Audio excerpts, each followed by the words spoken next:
Well, thank you, Indrin, for that kind introduction. And it's really a pleasure to be here today to welcome all of you to this wonderful course.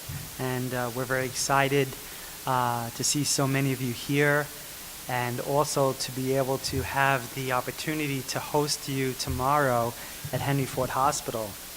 So I'd like to give you a little bit of background about our hospital. It's actually our 100th anniversary. The hospital was set up in 1915 by Henry Ford, and we're proud that a few years ago we received the Malcolm Baldrige National Quality Award, which is a recognition for performance excellence given out by the president. We have 5 hospitals with 33 medical centers. The medical group is composed of over 1,000 physicians. The Henry Ford Hospital that you'll be visiting tomorrow is a 900-bed tertiary care center, and we're very proud to train many residents, and we have a program in radiation oncology residency and also for radiation oncology physics. But as you heard already, we're very excited to also welcome you to the city of Detroit. And this is a very exciting time for the city because I think many of you know that things are really starting to turn around here. And in fact, we're well known for our sports here, but there's a lot of other things to do here as well. And I don't know if folks will have any time, or maybe sometime over the weekend, but maybe you'll have a chance to go to the Detroit Institute of Art, which is actually very close by to here. And it's really a wonderful art museum. Of course, we have the Detroit Opera House, we have theater, and obviously we're well known for the auto industry, and this building itself showcases a lot of the auto industry. For radiation oncology at Henry Ford, we actually have 5 locations where we deliver radiation. You'll be going to our main hub at the Henry Ford Hospital. We treat about 2,500 patients a year. We have 13 multidisciplinary tumor boards, including 3 multidisciplinary clinics, and we are a fully integrated department. This gives you a sense of where our 5 locations are. We have 10 varying linear accelerators, including 1 edge, which you'll have a chance to see tomorrow, 2 true beams. We're getting our 3rd soon. 5 CT SIMs from Philips, and also a dedicated MR simulator at our West Bloomfield facility. Really, our mission in radiation oncology is to optimally combine, in a caring and compassionate setting, cutting-edge radiation technology with novel systemic or biologic strategies to achieve the highest quantity and quality of life for each individual patient. So I'd like to speak for a moment about the core of the mission, which is the cutting-edge radiation technology, which really is why we're all here, and that is to kind of learn about, how to really optimally do this, i.e. the stereotactic radiation. And we're proud that we've been doing this for a while. We've had a chance to treat now over 4,500 patients with stereotactic radiation, as well as many patients with spine SRS, which was actually developed here at Henry Ford. The first patient treated with spine SRS was treated at Henry Ford Hospital. As you know, this is one of the more complex areas of stereotactic radiation. In order to give a meaningful dose to the area that your target, and to protect the spinal cord. And when I first got here, a little over 5 to 8 years ago, we were testing spine SRS in early phase 1 safety trials. But I'm proud that now we were able to move this into a national randomized phase 3 landmark trial, which is now open through NRG to test spine SRS at 16 to 18 gray versus standard radiation at 8 gray. And we certainly need everybody's help to continue to accrue to this study. We actually have a multidisciplinary tumor board that's focused around this issue, and you can see that sitting around that table is neurosurgery, orthopedics, neuroradiology, med-onc pathology, but the tumor board is actually run by one of our own radiation oncologists, Dr. Salim Siddiqui, who's also here today and will be speaking to you. It's really a multidisciplinary collaboration. Beyond spine, we do obviously other CNS, head and neck, liver, lung, and stereotactic SRS physics and biology are really critical as well. This is one of my favorite slides. It's, as Indran mentioned, I focus a lot on lung cancer. So this shows a CAT scan with a lung mass, but out in the corner there, you can see some rounded densities, and this turns out to be cigarettes in the patient's pocket. Now, this patient had promised me that he had quit smoking, but we knew better. When we're treating stereotactic radiation, as you know, we're treating much smaller lesions, such as this one.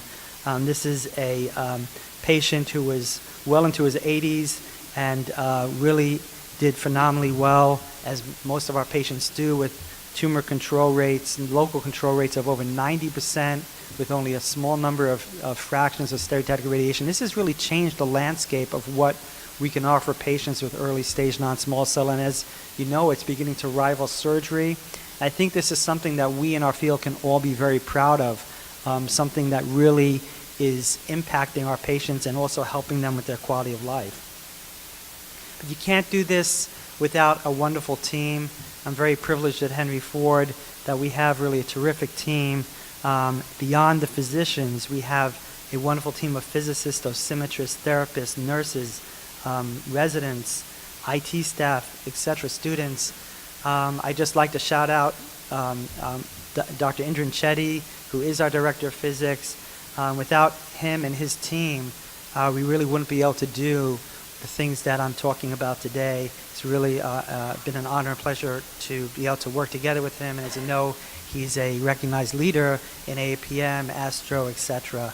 But it's really the entire team. You know, it takes, you know, having dedicated dosimetrists, therapists, physicists to be able to do this properly. We're also excited that at Henry Ford we have a collaboration with the Detroit Lions called The Game on Cancer. You actually find it on the website. They made a kind of a nice little video for us where they kind of got together and they all kind of tackle different kinds of cancers. And when we were inaugurating our first EDGE, the first EDGE in North America back in March of last year, we were very proud that Herman Moore from the Detroit Lions actually came and celebrated with us. And he was great. I mean, he met with everybody and spent time with everybody. He's just a real gentleman. And tomorrow, as I said, you'll have a chance to actually see the EDGE and you know, be able to ask questions and you know, get a feel for you know, what we're able to do with it and what the different options are with that.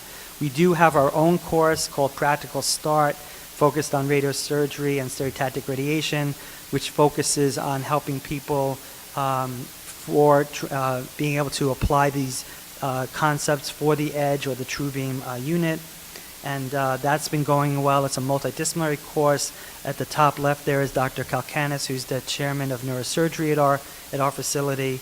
You can see Indran, and we have really a whole team of folks. We were very pleased that the evaluations were very positive, and people, I think, like the fact that this is a real hands-on experience, which is really what you want when you're doing this. This says opportunity: page me, beat me, link me, email me, fax me, and spam me, but I was expecting it to knock. Well, I think anybody in our field that doesn't recognize that stereotactic radiation is knocking on our door, you know, should, because it's just an incredible opportunity for all of us, again, to help our patients in new ways. I see this as something that is just going to keep growing and be able to apply it to oligometastatic disease and other areas as well. So I just want to briefly mention that it's not just the stereotactic radiation. You want to use this with the best of your biology, systemic therapies. At our facility, we have a translational gene therapy program run by Dr. Sven Freitag, which has gone from the concept all the way through preclinical and now clinical trials. And again, 5 to 8 years ago, we were doing phase 1 safety trials, but we just recently published promising results of a randomized study comparing IMRT alone for IMRT plus the gene therapy, which showed a 40% reduction in the positive prostate biopsies 2 years later. This says, Eureka, I've discovered the gene that makes us think that everything's determined by genes. Well, sometimes it feels that way, but clearly we're trying to study this.